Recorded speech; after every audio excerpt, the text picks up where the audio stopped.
धन्यवाद सभापति महोदय।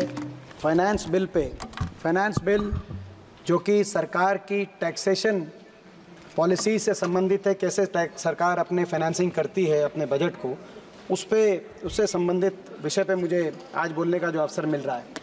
हम इस फाइनेंस बिल के बारे में आकलन अपना भी देना चाहते हैं और कई बातों पे गहरी नाराज़गी अपनी व्यक्त करना चाहते हैं।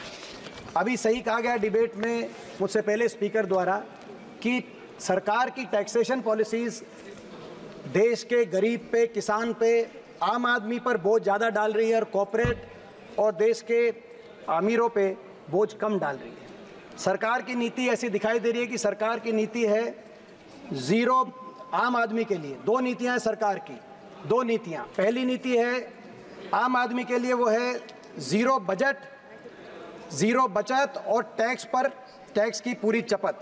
और ख़ास नागरिकों के लिए सरकार की नीति है टैक्स में राहत और कमाई खटाखट। ये मैं एक्सप्लेन करना चाहता हूँ सर। दो तरह के टैक्स हैं हमारी इकोनॉमी में, अर्थव्यवस्था में, किसी भी अर्थव्यवस्था में। Direct taxes, indirect taxes.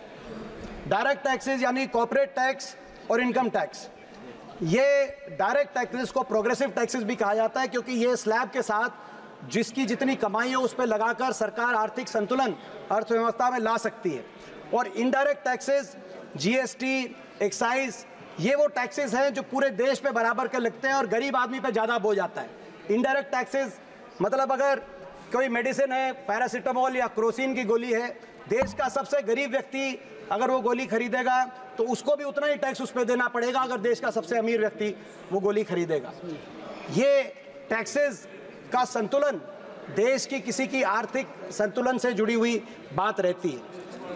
आज हमारी देश की अर्थव्यवस्था में इस वर्ष अगर हम स्टेट्स और सेंटर के दोनों टैक्सेस को ऐड करके देखें तो डायरेक्ट और इनडायरेक्ट टैक्सेस में लगभग 1/3 हमारे देश की कलेक्शन डायरेक्ट टैक्सेस से हो रही है और 2/3 इनडायरेक्ट टैक्सेस से, जो टैक्स देश के गरीब से, किसान से, आम आदमी से ज़्यादा लिया जा रहा है। अगर हम इसकी तुलना करें बाकी दुनिया के देशों से, ज़्यादातर एडवांस इकोनॉमीज, OECD कंट्रीज, एशियाई देशों में लगभग 2/3 देश का टैक्स का कलेक्शन लगभग 2/3 रहता है डायरेक्ट टैक्सेस से और 1/3 रहता है इनडायरेक्ट टैक्सेस से, जो गरीब आदमी से लिया जाता है।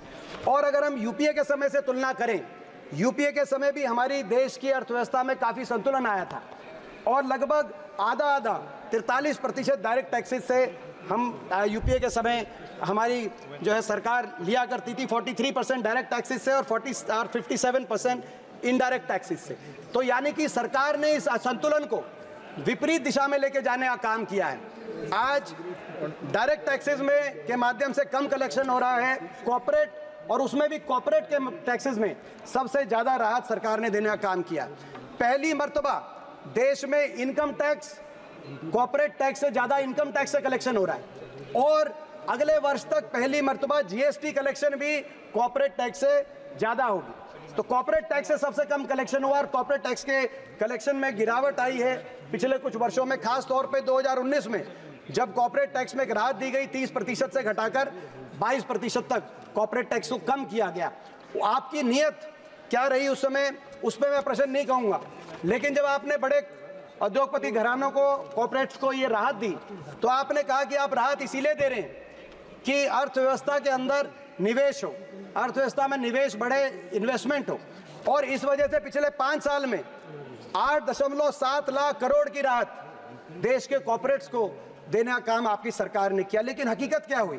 हकीकत ये हुई कि निवेश बढ़ने की बजाय इन 5 वर्षों में निवेश लुढ़क गया। कॉर्पोरेट टैक्स में टैक्स कट आपने उनकी प्रॉफिट मार्जिन को बढ़ाने के लिए नहीं दिया था, आपने निवेश बढ़ाने के लिए दिया था। निवेश लुढ़क गया।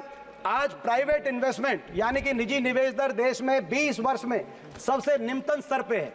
Q1 फाइनेंशियल ईयर 2025 में जो निवेश दर आया वो 20 साल में 2004 के मुकाबले का आज निवेश दर हरियाणा, आज देश की अर्थव्यवस्था में हुआ। और दूसरी ओर FDI, फॉरेन निजी निवेश दर, जो हमारे डोमेस्टिक इन्वेस्टर्स हैं, और FDI भी आज 16 वर्षों में सबसे निम्नतम स्तर पर FDI।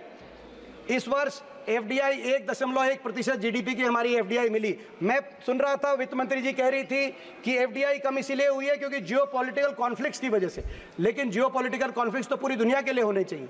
दुनिया के बाकी देशों में एफडीआई में गिरावट नहीं आई। हिंदुस्तान एफडीआई जो रिसिप्ट्स हैं उसमें 8वें नंबर पे होता था, एक ही वर्ष में गिर के 15वें नंबर पे आ गया हमारा देश एफडीआई में। और एफडीआई में तो रिकॉर्ड गिरावट आई है, लेकिन उसके साथ साथ आउटफ्लो में रिकॉर्ड बढ़ोतरी हुई है। एक और केवल $27 बिलियन की एफडीआई इस साल, दूसरी ओर $14 बिलियन का आउटफ्लो हो गया। तो आपने टैक्स कट किया कॉर्पोरेट्स के लिए कि कॉर्पोरेट निवेश करेंगे, जॉब क्रिएशन होगी। निवेश दर 20 साल में सबसे नीचे स्तर पे आ गया, एफडीआई 16 साल में सबसे निम्नतम स्तर पे आ गई, निवेश हुआ नहीं, इसीलिए आज देश में बेरोजगारी रिकॉर्ड स्तर पे चल रही है। आपने ये जिस तरह की इकोनॉमिक पॉलिसी आप लेके आए, इस इकोनॉमिक पॉलिसी को ट्रिकल डाउन इकोनॉमिक पॉलिसी भी कहते हैं कि कॉर्पोरेट्स के हाथ में पैसा दो, वो निवेश करेंगे। लेकिन ये गलत साबित हो चुकी है दुनिया में, क्योंकि कॉर्पोरेट्स के हाथ में पैसा होगा तो वो वहाँ उस अर्थव्यवस्था में निवेश करेंगे जहाँ डिमांड स्ट्रांग है। आपने डिमांड को स्ट्रांग करने के लिए कोई कदम नहीं उठाए। जब तक डिमांड हमारी डिमांड भी अगर आप देखें, रूरल सेक्टर में डिमांड पिछले 5 साल से फ्लैट है। आज कृषि सेक्टर में डिमांड हमारी पिछले 7 साल से फ्लैट है। डिमांड जब तक इकोनॉमी में नहीं आएगी तब तक कॉर्पोरेट्स हमारी इकोनॉमी के अंदर निवेश नहीं करेंगे। मैं सरकार से कहना चाहता हूँ, ये जो आपने ट्रिकल डाउन इकोनॉमिक्स जो फेल हो चुकी है, ट्रिकल डाउन इकोनॉमिक थ्योरी, उसको हिंदुस्तान में प्रयास करने के लिए 10 साल लगा दिए आपने, कॉर्पोरेट्स को फायदा। एक बार आप हिंदुस्तान के आम आदमी के हाथ में पैसा देके देखें, आप डिमांड साइड इकोनॉमी की तरफ कदम बढ़ाएं। किसान को, गरीब को, जिनको आपकी जो कोई राहत नहीं मिली, आप उनको भी राहत देके देखें। आप लीगल गारंटी एमएसपी पे देके देखें, आप मनरेगा में 400 रुपए की वेज करके देखें, और हमारे देश के आम आदमी के हाथ में आप पैसा दें, ताकि उनके पास जब पैसा उनके हाथ में आएगा, हमारी डिमांड बढ़ेगी, कॉर्पोरेट्स की इन्वेस्टमेंट तब हमारे देश में उस रूप से हो पाएगी। एक और कारण है, इतना ज़्यादा कॉर्पोरेट टैक्स कट देने के बावजूद निवेश नहीं हुआ। इसका दूसरा कारण डिमांड कम के साथ साथ, अध्यक्ष महोदय, दूसरा कारण है मोनोपोलीज। हमारे देश में क्रोनियज्म और क्रोनी मोनोपोलीज क्रिएट हो रही हैं। हमारे देश के 5 बड़े कॉर्पोरेट घराने आज लगभग 40 सेक्टर्स के अंदर, आज उनके लिए सरकार की सहायता से उन्होंने मोनोपोलीज अपने लिए बनाने का काम किया है। सीमेंट, पोर्ट, डिफेंस, टेलीकॉम, ये वो सेक्टर हैं जिन सेक्टर्स में अब तो न्यूक्लियर की भी बात आ रही है। कुछ कॉर्पोरेट घराने इन सेक्टर्स में मोनोपोलीज क्रिएट कर रहे हैं। लीगल और पीनल एनवायरनमेंट सरकारी एजेंसीज के माध्यम से ऐसा बनाया जा रहा है, जब मोनोपोलीज क्रिएट हो जाया करती हैं तो मोनोपोलीज में आप ये देखेंगे कि मोनोपोलीज के अंदर जो है दूसरा निवेश नहीं होगा।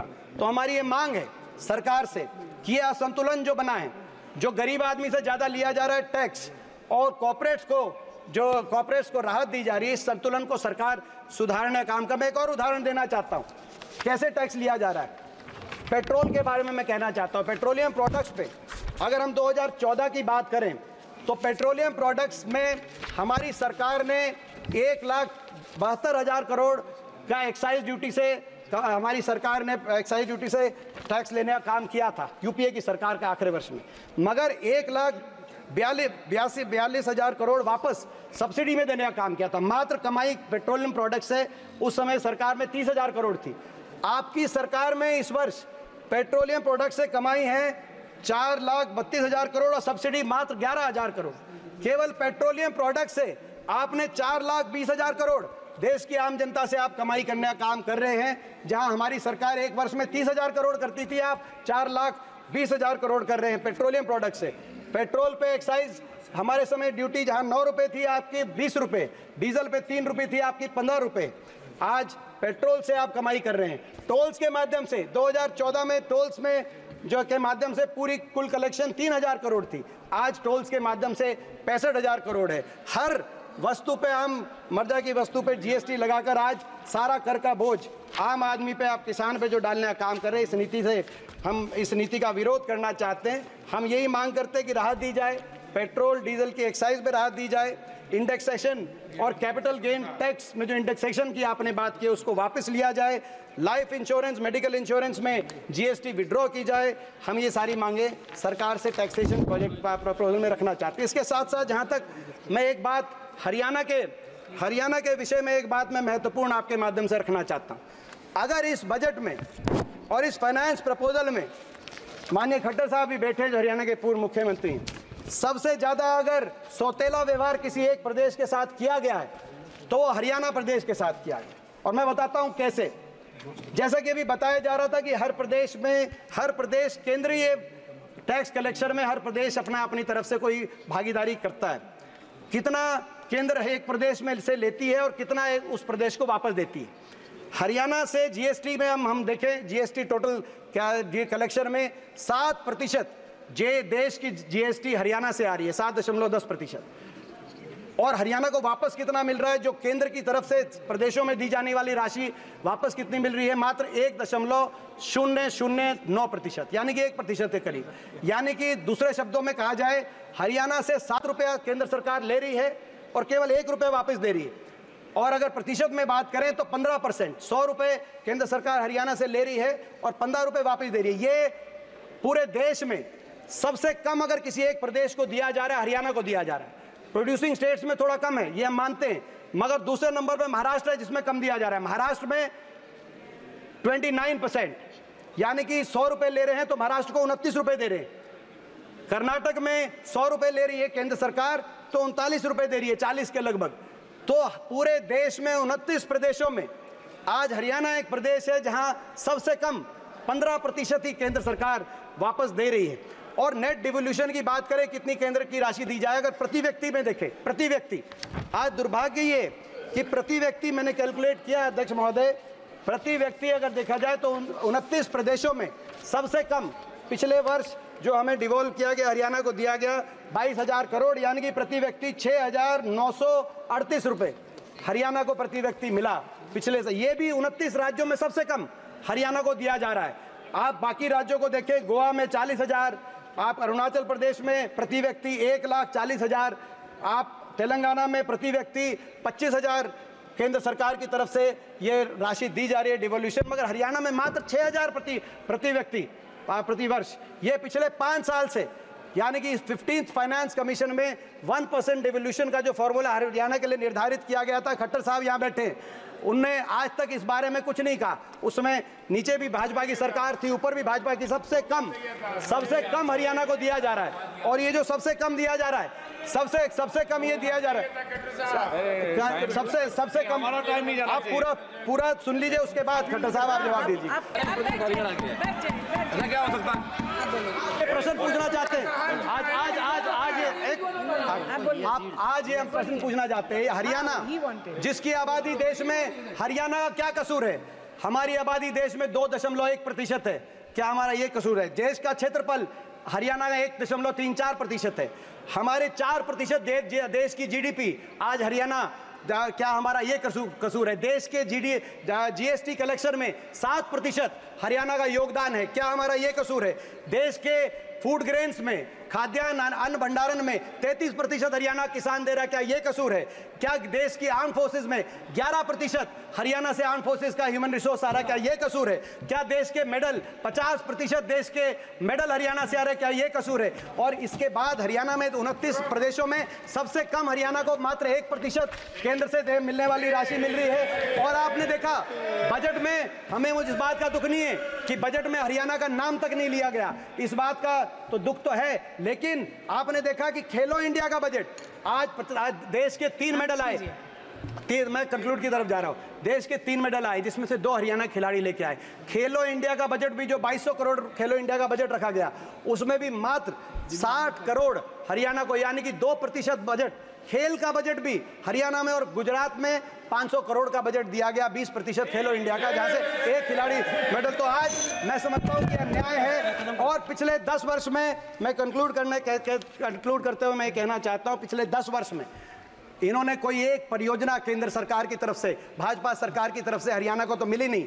लेकिन यूपीए के समय भी जो हमारी मंजूरशुदा केंद्र सरकार की परियोजना थी, 1,55,000 करोड़ की वो परियोजनाएं जो यूपीए के समय मंजूर शुदा थी, चाहे हमारा एयरपोर्ट हो महम में जो जेवर चला गया, 30,000 करोड़ की लागत से बनने जा रहा था। चाहे रेल कोच फैक्ट्री हो हमारे हरियाणा के अंदर जो बनारस में चली गई, चाहे 3 रेल की लाइन हो यमुनानगर चंडीगढ़, 1 इंच रेल की लाइन नहीं बिछी, चाहे हिसार फतेहाबाद दिल्ली गुड़गांव न्यू अलवर, चाहे ये रेल की लाइन हो, चाहे एम्स बाड़सा के अंदर 9 हमारे मेडिकल के प्रोजेक्ट हो। 10 साल में एक प्रोजेक्ट हरियाणा को केंद्र की सरकार ने दिया नहीं। और जो यूपीए की सरकार में मनमोहन सिंह जी ने, सोनिया गांधी जी ने जो यूपीए की सरकार में हरियाणा को देने का काम किया था, वो भी एक एक करके। Thank you.